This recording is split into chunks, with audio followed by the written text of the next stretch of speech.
Nama saya Hidayatus Sibian, tapi untuk keseharian masyarakat biasa menyebut saya Aang. Karena memang status saya sebagai salah satu tokoh masyarakat di sini, mereka sering menyebut saya sebagai Ustadz Aang. Saya sebetulnya asli Betawi. Kebetulan takdir menikahkan, saya dapat jodoh orang sini yang kebetulan salah satu anak penerus warisan leluhur Garut, yaitu seni Cigawiran. Alamat ini di Kampung Serang, ya. Kampung Serang namanya, bagian dari Desa Cigawir, Kecamatan Selaawi, Kabupaten Garut. Mengenai naskah tadi ya, mengenai naskah yang ada hubungannya dengan seni leluhur, seni Cigawiran itu kebetulan namanya sesuai dengan kampung yang kami tempati. Karena memang lahirnya seni Cigawiran ini di daerah Cigawir, di Cigawir, Kecamatan Selaawi ini. Tokoh yang menciptakannya itu adalah seorang ulama besar.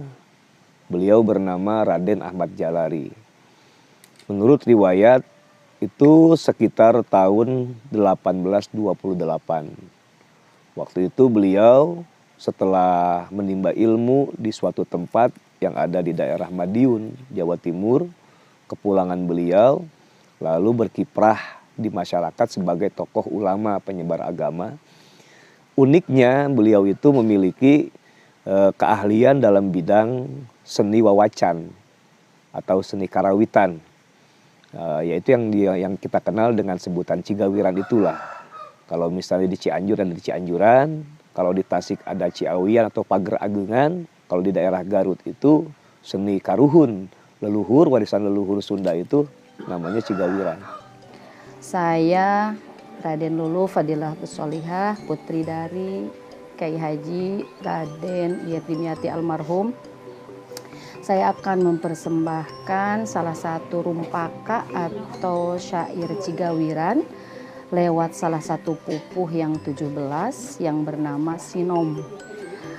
Di dalamnya merupakan nasihat-nasihat dari leluhur kami agar hidup ini menjadi bernilai dan bermanfaat.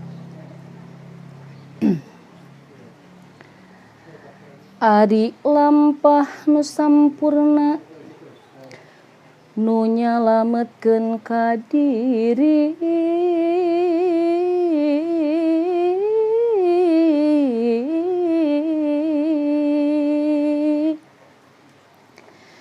nyaeta sobar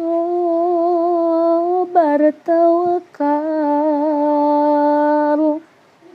handap asor teu kumaki, tara jalir ti janji, nyaah kasa samahiru. isinya diantaranya adalah nasihat-nasihat yang memang diambil dari keterangan-keterangan kitab-kitab salafus sholih. Ini mungkin perbedaannya. Perbedaan yang mendasar diantaranya Cigawiran itu khusus diantaranya di bidang nasihat-nasihat umum untuk umat. Nasihat-nasihat kebaikan, nasihat-nasihat agama, walaupun dalam prakteknya di masyarakat itu sering juga digunakan untuk acara-acara seperti pernikahan, terus khitanan juga, menyambut bulan suci Ramadan dan lain sebagainya. Itu pun bisa masuk ke situ, ke ranah situ. Pada dasarnya karena yang memang menyebarkan seorang tokoh ulama sesuai dengan kapasitas beliau, jadi seni Cigawir ini dipakai alat untuk memberikan dakwah Islamiyah kepada halayak, kepada jamaah muslimin. Untuk perawatannya, kalau secara fisik naskah, kebetulan memang ada beberapa naskah yang tertinggal lah, yang bisa kami pertahankan dan kami rawat. Nah, di antaranya tulisan-tulisan beliau yang sempat kami temukan. Itu pun setelah beliau tidak ada, karena sepanjang kami bersama dan beliau masih hidup waktu itu, kami nggak berani, gitu. Nggak berani membuka membuka simpanan-simpanan beliau. Setelah beliau tidak ada, barulah ketemu ada, yaitu bukti yang kemarin ada di rumah itu. Tentunya saya sebagai wakil keluarga ya, berbicara tentang seni ditinggal atau seni warisan leluhur Cigawir ini amat berharap apabila suatu saat generasi mengetahui bahwa mereka punya leluhur yang begitu hebat dalam menciptakan seni yang biasa dipakai untuk menasehati umat. Itu yang pertama.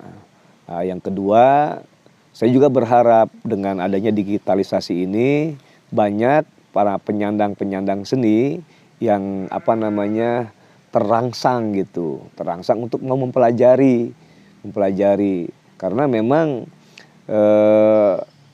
seni ini kalau bukan oleh bangsanya mau sama siapa gitu nantinya.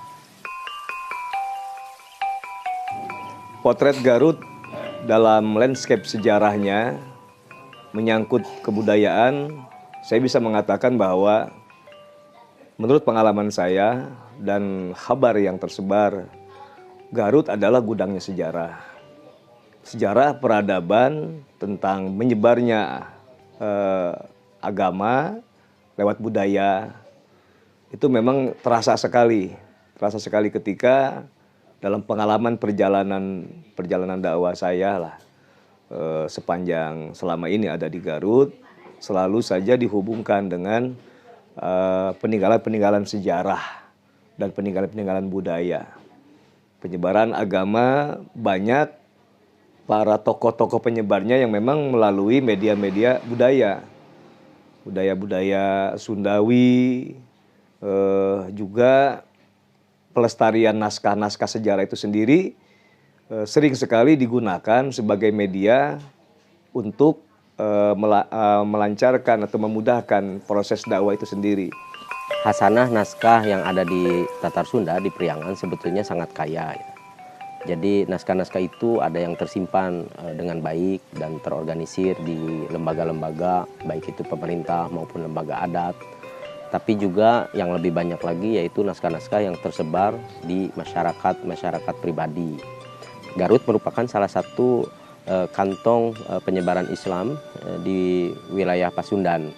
Dan banyak sekali pesantren-pesantren yang ada di Garut, bahkan termasuk yang paling banyak sebetulnya di Jawa Barat. Di Garut ini pesantrennya.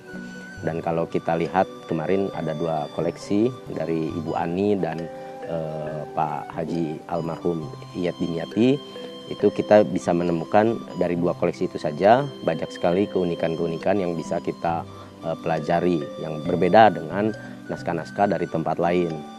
Misalnya koleksi Ibu Haja Ani kemarin itu kita temukan ada sebuah silsilah tarekat Syatariah yang sangat bercorak limbangan yang turun mursyid ke ulama-ulama lokal yang berasal dari Limbangan begitu. Nah, itu salah satu yang unik menurut saya. Kemudian ada lagi dari koleksi Bapak Haji almarhum Iyet Dimyati yang mengembangkan seni Cigawiran. Itu banyak koleksi karya-karya beliau sendiri yang berupa rumpaka. Rumpaka itu lirik yang ditulis dalam bahasa Sunda dalam bentuk pupuh sinom, dan itu disenandungkan gitu ya, disenandungkan dalam rangka dakwah, jadi diselipkan di dalam dakwah. Tidak ada satupun yang menganggap manuskrip itu hanya seonggok sampah aja gitu. Enggak, tidak ada yang sejauh ini yang saya temukan. Tapi di balik rasa cinta sayang terhadap manuskrip itu, kita juga harus belajar cara untuk menunjukkan kepedulian terhadap dokumen-dokumen tersebut. Nah, ini saya kira yang belum atau kurang mendapatkan informasi yang layak ya kepada masyarakat tentang bagaimana kita mengkonservasi, merawat dengan cara yang baik.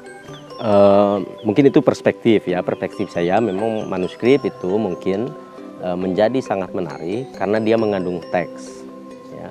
Dia mengandung ujaran atau kata-kata yang dituliskan, sehingga kita bisa lebih dekat mengenal dengan apa yang ada di pikiran para leluhur kita itu melalui sumber-sumber tekstual tadi yang tersimpan di manuskrip.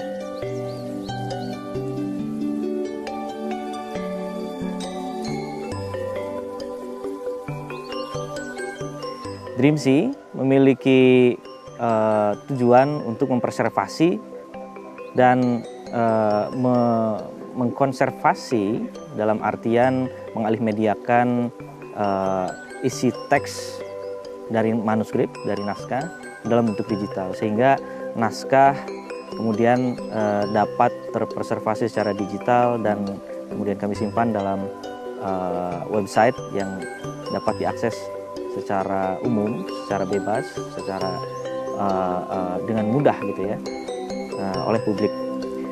Ini sesuai dengan misi atau slogan. Ini sesuai dengan slogan Dreamsea, di mana Dreamsea ini mendigitalkan naskah untuk mempreservasi keragaman budaya atau digitizing manuscript, safeguarding cultural diversity.